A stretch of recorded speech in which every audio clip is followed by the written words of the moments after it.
Y cuando empezamos a conocer de Dios, empezamos a ver y a sentir diferente. Vemos las maravillas de Dios, podemos respirar un nuevo aire, tener paz, inclusive nos da alegría el día a día. A veces incluso lloramos cuando estamos orando, porque el Señor nos toca y empezamos a vivir la vida espiritual. Les pregunto, ¿esa vida espiritual es solamente para los que estamos acá? ¿No? ¿Para todos quiénes? Para todos, ¿cierto?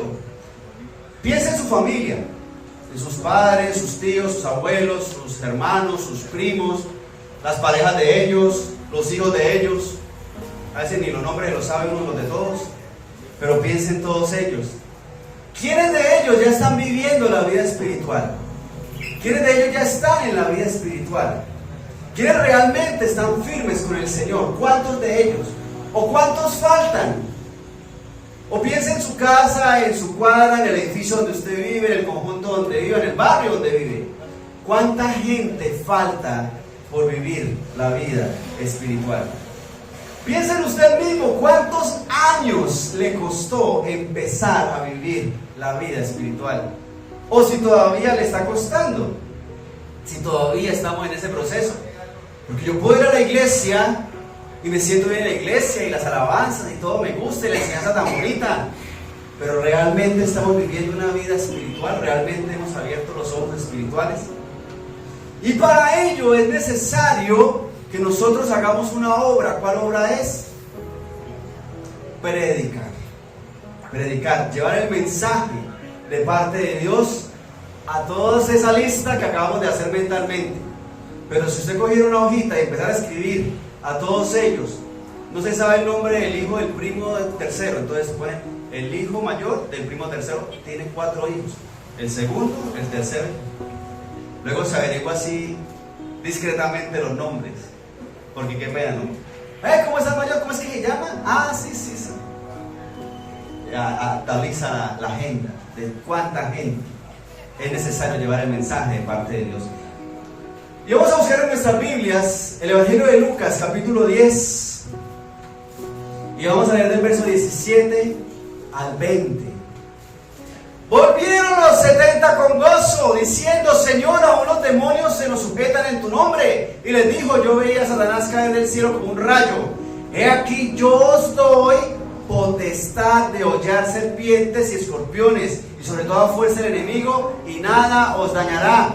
Pero no os regocijéis de que los espíritus se os sujetan, sino regocijaos de que vuestros nombres están escritos en los cielos. ¿Qué estaban haciendo esos discípulos que fueron de parte del Señor? ¿Qué estaban haciendo? ¿Qué obra estaban haciendo? Predicando. Estaban predicando. Estaban de parte del Señor cumpliendo esa misión. Y esa era la orden del Señor, que fueran a predicar. Pero inclusive el Señor les decía: he aquí les doy potestad, verso 19, de pisotear serpientes y escorpiones, y sobre toda fuerza del enemigo, y nada que os dañará. ¿Será que no es eso como demasiado excesivo en el cuidado del Señor? ¿Se necesita tanto poder para salir a predicar? ¿No será que era como demasiado? Le pregunto, ¿hay peligros al predicar? Hoy en día, ¿qué tanto peligro corremos si salimos a predicar? Depende del lugar. Digamos, un ejemplo, un lugar no tan peligroso, su casa. ¿Qué tan peligroso es predicar en su casa? Otro no tan peligroso, su familia. ¿Qué tan peligroso es predicar con su familia? No conoces a mi familia, pastor. En su cuadra, en su barrio, en su trabajo, en el colegio. ¿Qué tan peligroso es? Porque es que mire que el Señor lo reviste de poder y le dice: aquí os doy potestad de pisotear, de hollar serpientes y escorpiones, y sobre toda fuerza del enemigo, y nada os dañará. Porque es que uno dice: bueno, sí, digamos que sí hay peligros al predicar. De pronto que no pise un escorpión o una serpiente le salga por ahí. Pero si es tan peligroso, entonces ¿por qué el Señor mismo no fue a predicar? ¿Por qué tenían que ser revestidos los discípulos de poder y no el Señor mismo ir hasta allá a predicarles? Pero es que resulta que el Señor sí lo hizo. Miramos ahí mismo en el Evangelio de Lucas, el capítulo 10, ahí mismo. Después de esas cosas designó el Señor también a otros 70, a quienes envió de 2 en 2 delante de él a toda ciudad y lugar donde él había de ir. Porque el Señor sí fue.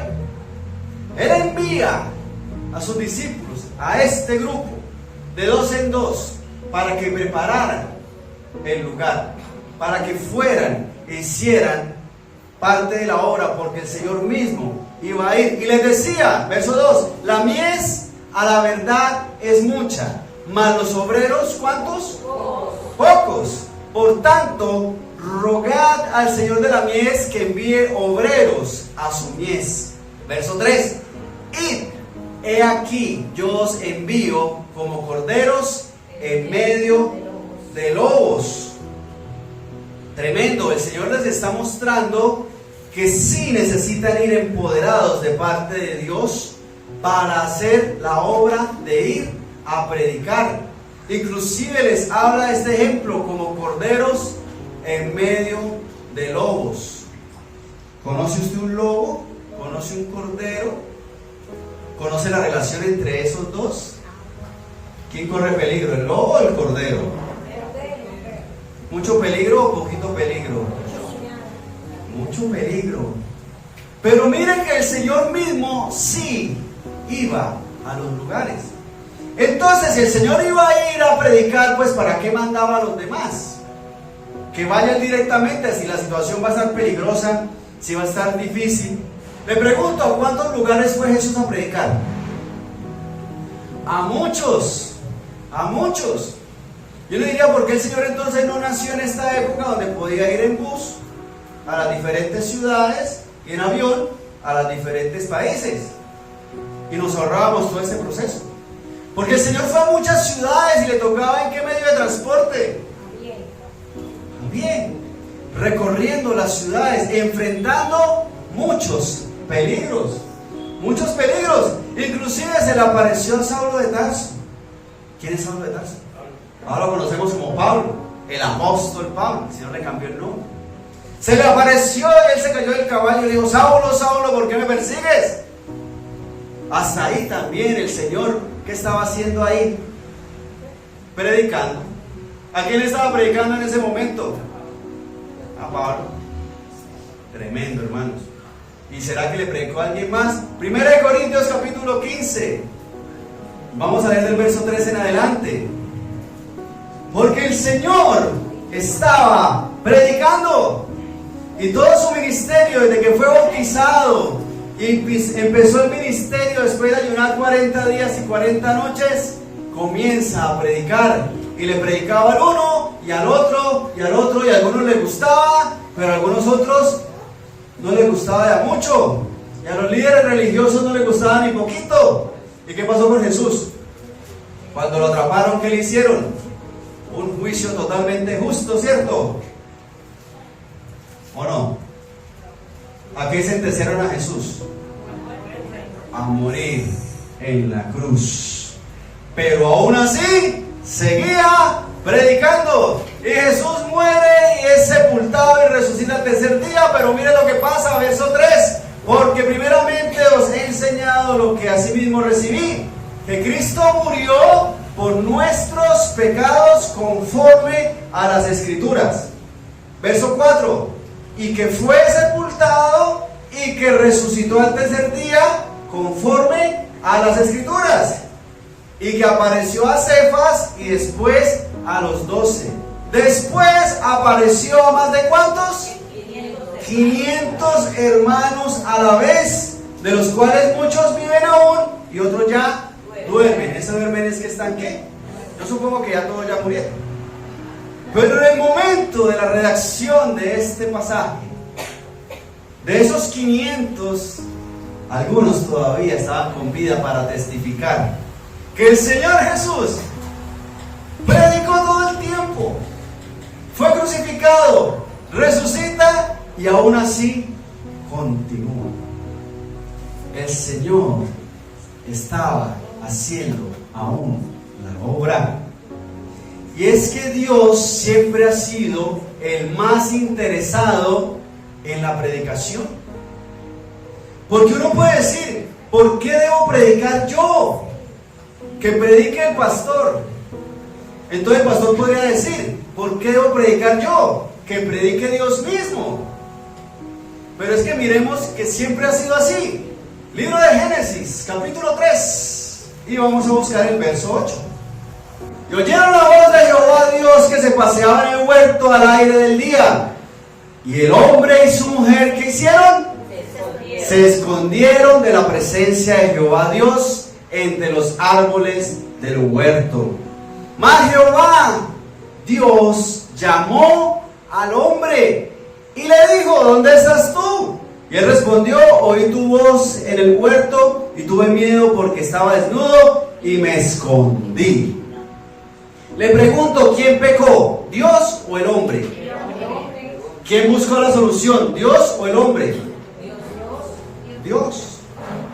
El hombre ya se había apartado de Dios, se había tratado de esconder de Dios, se había alejado de Dios, porque su pecado lo acusaba. Pero el que buscó al hombre fue Dios.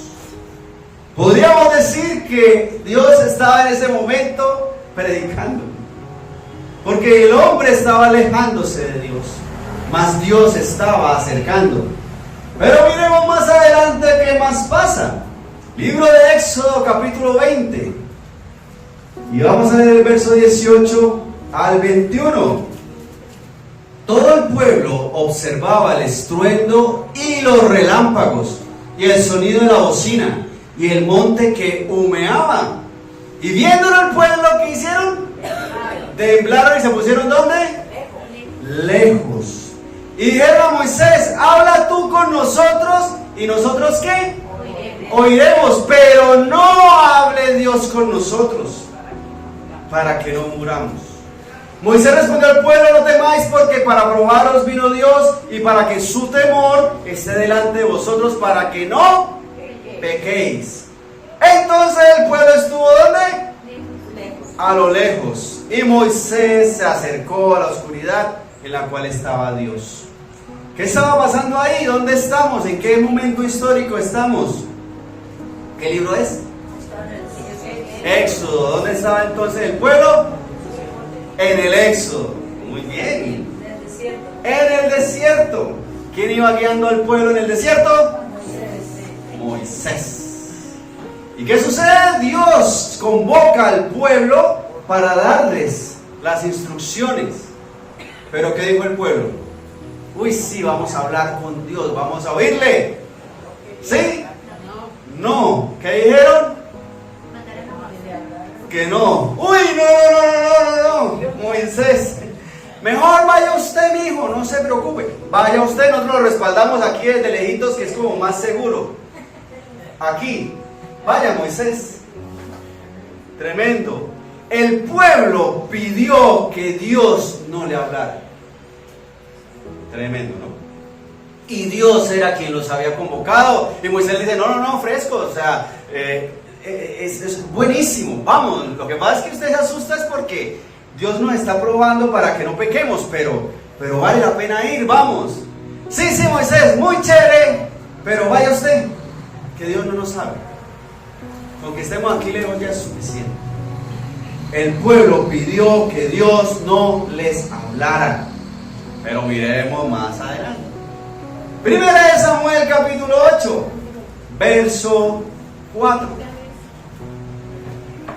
Alguien que no haya leído.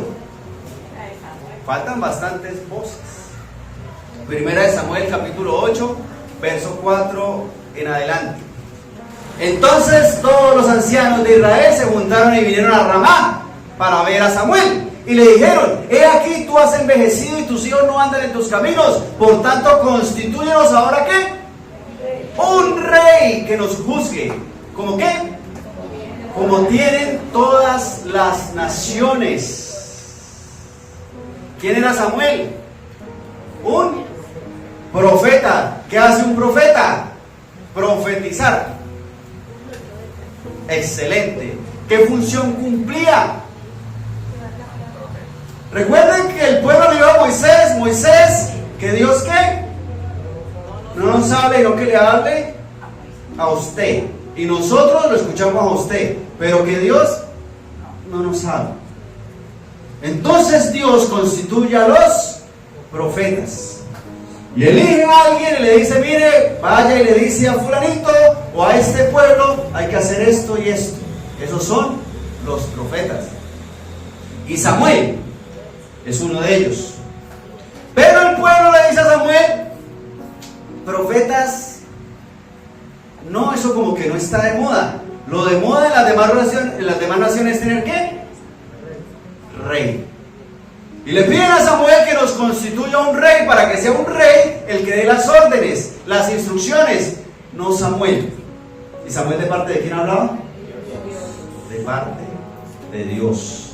Verso 6. Pero no agradó a Samuel esta palabra que dijeron, danos un rey que nos juzgue. Y Samuel oró a Jehová. Y dijo Jehová a Samuel, oye la voz del pueblo en todo lo que te digan, porque no te han desechado a ti, sino a mí me han desechado, para que no reines sobre ellos, conforme a todas las obras que han hecho desde el día que los saqué de Egipto hasta hoy, dejándome a mí y sirviendo a dioses ajenos, así hacen también contigo. Tremendo. ¿A quién desecharon? ¿A Samuel o a Dios? Primero el pueblo había pedido que Dios no le hablara. Ahora el pueblo pide que Dios no les interfiera. Que sea un rey el que decida y ya. Como lo hacen las demás naciones. Pero miremos más adelante qué más pasó. Libro de Hechos, Nuevo Testamento, capítulo 7, versos 51 y 52. Duros de aquí. Eso hace referencia a que no agachan, no se inclinan, no reconoce, no. Y hace referencia a la trilla del buey, del ganado, se dice, la trilla del ganado. Cuando en los cultivos se les coloca un yugo, ahora como todo es tecnificado, al tractor no le colocan el yugo.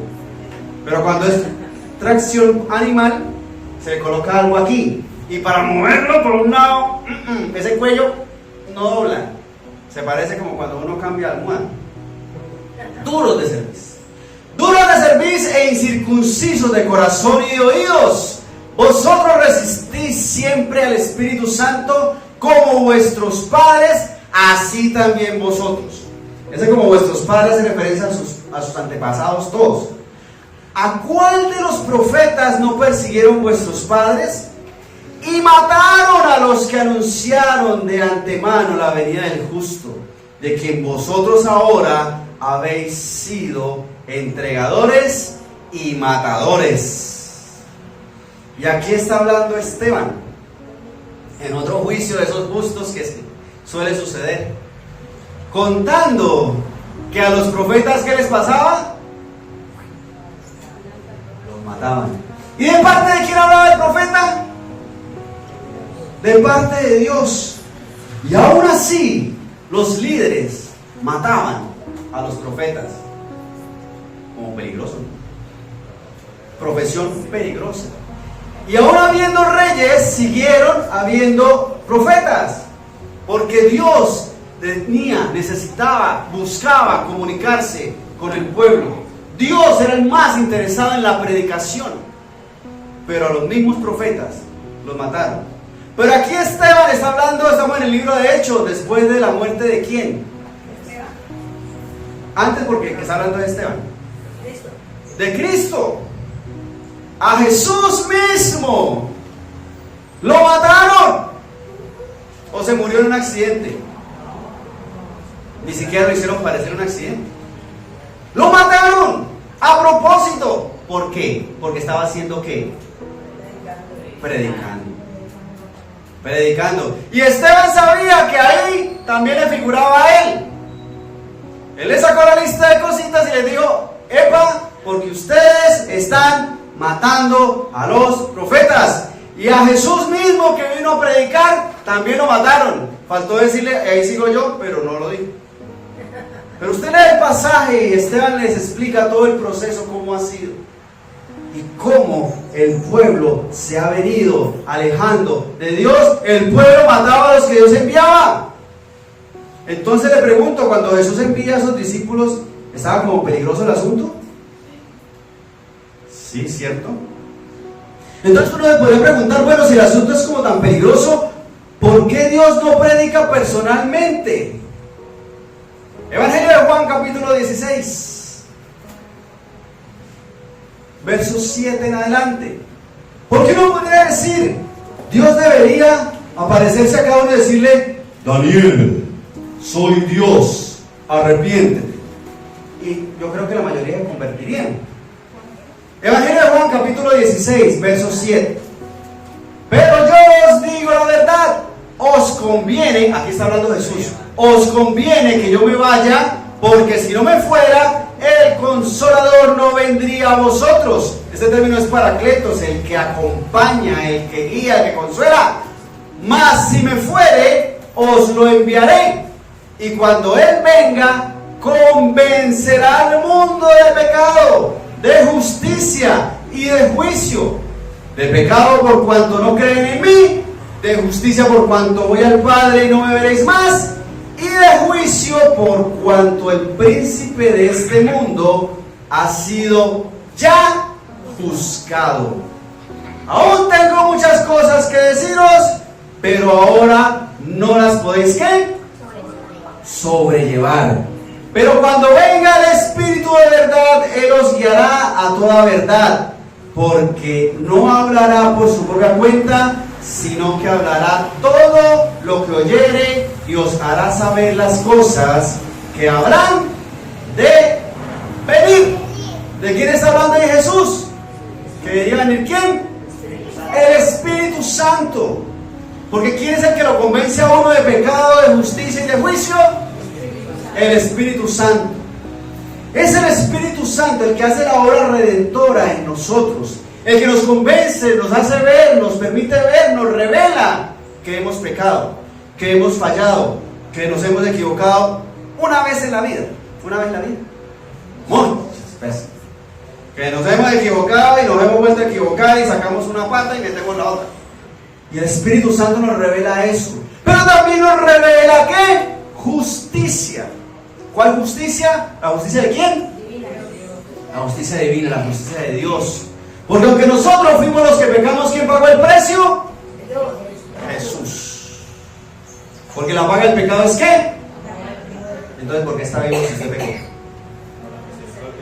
Por la misericordia del Señor, Jesús pagó el precio muriendo en la cruz. Yo debía morir, pero quien murió fue Jesús. Y así todos y cada uno de nosotros que hemos pecado, merecíamos eso. Pero ¿quién revela eso? El Espíritu Santo. Y el juicio. ¿Quién va a hacer el juicio? Dios. El juicio de Dios porque Él es el juez. Y eso nos lo revela ¿quién? El Espíritu Santo. Entonces, el que realmente es el que convence a las personas para la salvación es Dios mismo. Nosotros llevamos el mensaje, pero el que hace esa obra en el corazón de cada uno de nosotros es el Espíritu Santo. ¡Qué privilegio el que tenemos nosotros hoy! Porque cuando Jesús está diciendo las palabras, todavía no funcionaba así, no se podía. Pero nosotros hoy tenemos este privilegio. Entonces, bien, Dios mismo es quien nos convence de pecado, de justicia y de juicio. Y si es así, entonces, si Dios es el que lo hace, ¿por qué entonces nosotros tenemos que ir a predicar? Suena como que, ay, pero usted es como que no quiere ir a predicar, ¿no? Pero si el Señor mismo, el Espíritu Santo es el que nos convence, ¿por qué nosotros debemos ir a predicar? Porque a Dios no lo dejan. A Dios no lo dejan, lo que hemos visto en todo el pasaje. Desde Génesis, Adán se alejó de Dios para que Dios no se le acercara. Mandaron a Moisés para que hablara a través de Dios con Moisés para que fuera que le contara al pueblo. Le pidieron, fue rey a Samuel para que dejara a Dios de gobernar en el pueblo. Mataron a los profetas, mataron a Jesús. Hoy en día sucede exactamente lo mismo. A Dios no se le permite que Él sea el que habla. Qué bueno sería que sí, pero Dios entonces no obliga. Bueno, entonces vayan y prediquen. Pero el más interesado, el que más hace, el que más interviene en esto, es Dios mismo. Es el mismo Señor. Evangelio de Juan, capítulo 1. Aquella luz verdadera que alumbra a todo hombre venía a este mundo. En el mundo estaba y el mundo por Él fue hecho. Pero el mundo ¿qué? No le conoció.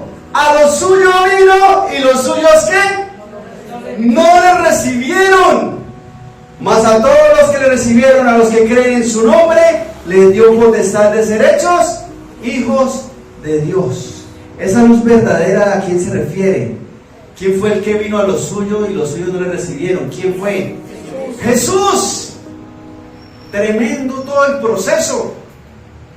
El Señor Jesús en su trono alto y sublime, siendo igual a Dios, no tomó el ser igual a Dios como cosa que aferrarse, sino que se despojó de sí mismo, haciéndose obediente hasta la muerte, y muerte de cruz. Se hizo hombre, tuvo que nacer de una mujer, y aguantar frío, y quién sabe cuántas más cosas, hambre, sed, sueño. Cuántas cosas tuvo que padecer. Y vino a predicar. Y aún así la gente no lo escuchaban. ¿Pasa solamente en esa época? ¿Pasó antes de Jesús? ¿Pasa ahora? Sí. Mas a todos los que le recibieron, a los que creen en su nombre, les dio potestad, poder, capacidad de ser hechos ¿qué? Hijos de Dios. Ahora, cuando por fin abrimos los ojos espirituales, cuando por fin recibimos al Señor, porque Jesús mismo dice: yo soy la puerta y llamo, si alguno abre la puerta, entraré a Él y cenaré con Él y Él conmigo. Él no dice que si no abre la puerta, le tumbo la puerta. ¿No es cierto? El que mete por la ventana es el enemigo, dice la palabra del Señor. Que se mete por un lado.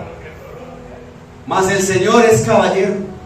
Y se queda ahí esperando a que uno decida por fin aceptar la palabra de Dios. ¿Y cuánto nos cuesta? Un jurgo. ¿Cuántos minutos nos demoramos en aceptar a Dios? ¿Cuántos días? ¿Cuántos meses? ¿Cuántos años? ¿Cuántas décadas?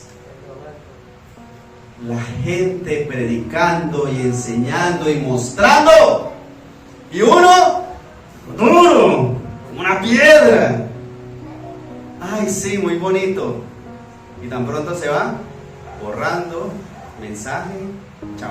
Va a ser papelero de reciclaje. Se deshace.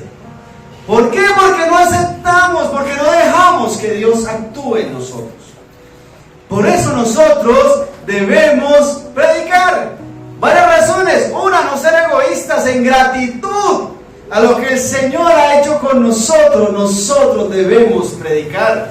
Porque qué privilegio, por fin abrimos los ojos y nos dimos cuenta de lo bonito, de lo hermoso, de lo bello, de lo agradable que es Dios.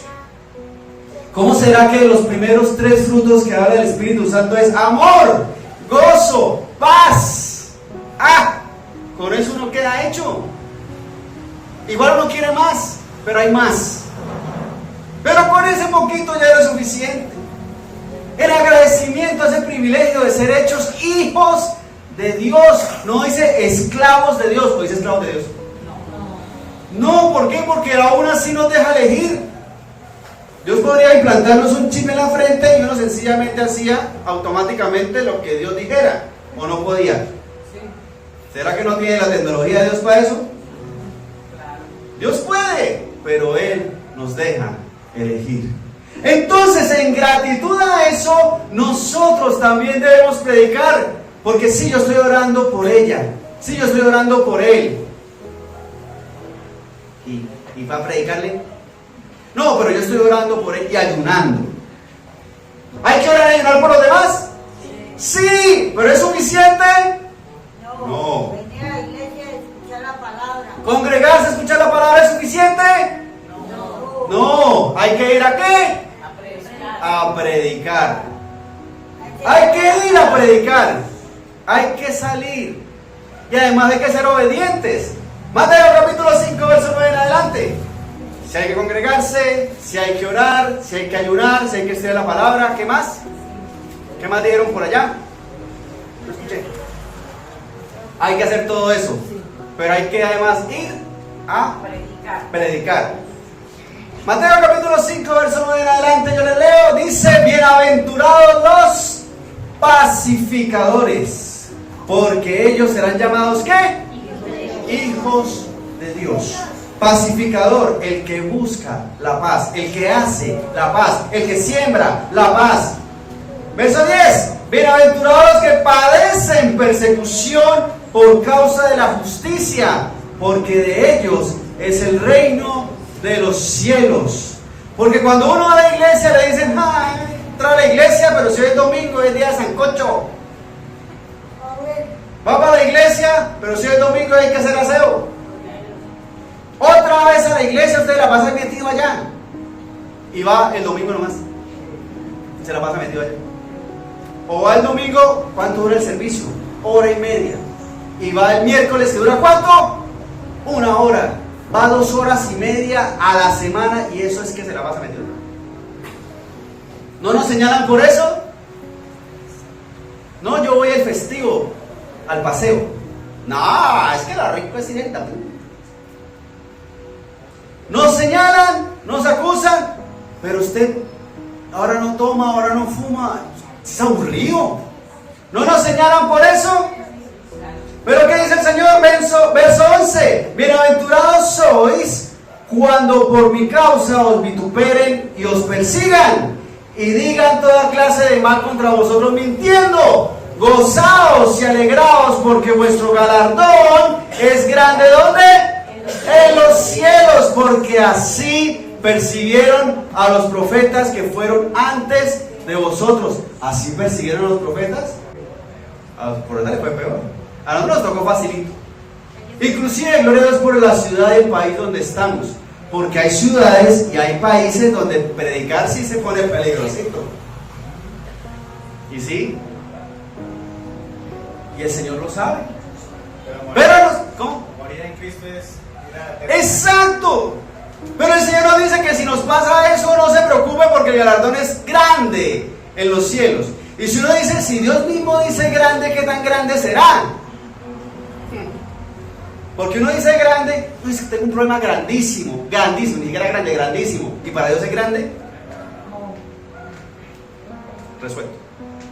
¿Cómo será un galardón grande para Dios? Hermanos, y a nosotros aquí que nos toca facilito y requete seguro. Sigamos, verso 13: vosotros sois la sal de la tierra. Pero si la sal se desvaneciere, ¿con qué será salada? No sirve más para nada, sino para ser echada afuera y hollada por los hombres. Hollado es pisoteado. Nosotros somos la sal de la tierra, lo que le da el sabor, tiene un propósito, y eso es un contexto bastante amplio.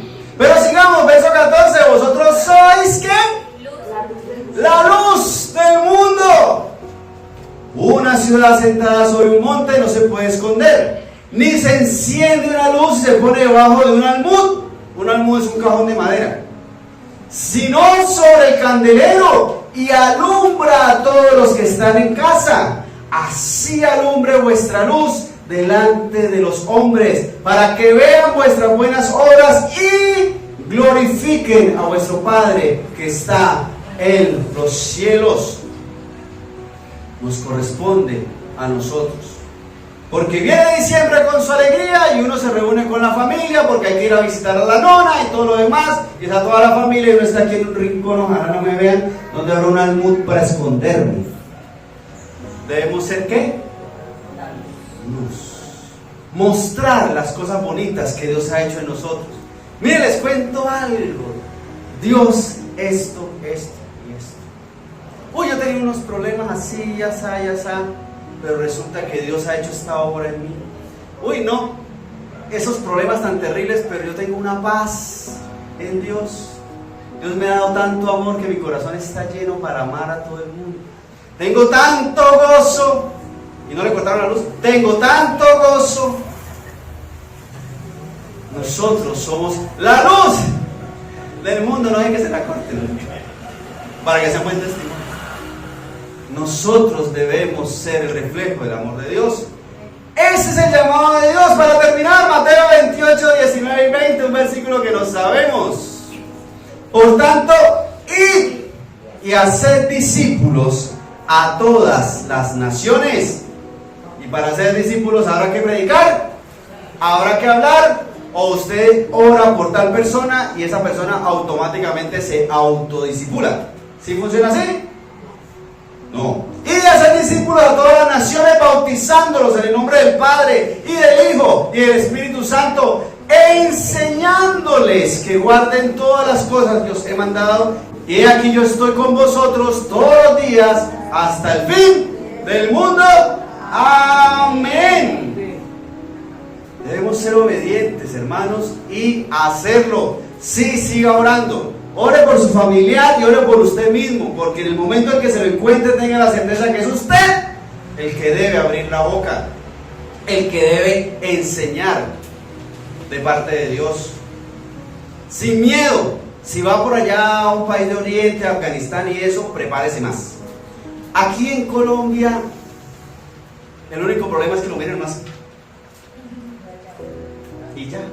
Igual le van a dar natilla, igual le van a dar buñuelo y le van a dar sancocho, hermano. Lo miran feo, pero le dan su pedazo. No dejemos de predicar. Estos tiempos en los que se reúnen las familias son para eso. Aprovechémoslo para llevar el mensaje de Dios, enseñando que guarden todas las cosas. Nosotros debemos guardar todas las cosas, hacer las cosas correctamente para poderlas enseñar. Pongamos de pie, por favor, vamos a orar. Porque ya es hora que dejemos de pelear con Dios y decidamos definitivamente: sí me toca predicar, sí debo predicar, sí, porque Dios es el más interesado, sí, pero soy yo el que debe hacerlo. Sí y sí. Oremos. Señor Dios Santo, Rey Todopoderoso, gracias por esa bondad y esa misericordia que nos das de tener la potestad, el privilegio de ser hechos hijos tuyos, pero para predicar, para hacer tu obra, para mostrar lo hermoso que tú has hecho con nosotros, que sigues haciendo con nosotros y con nuestras familias y con nuestro hogar y con todas las personas que buscan de ti, Señor.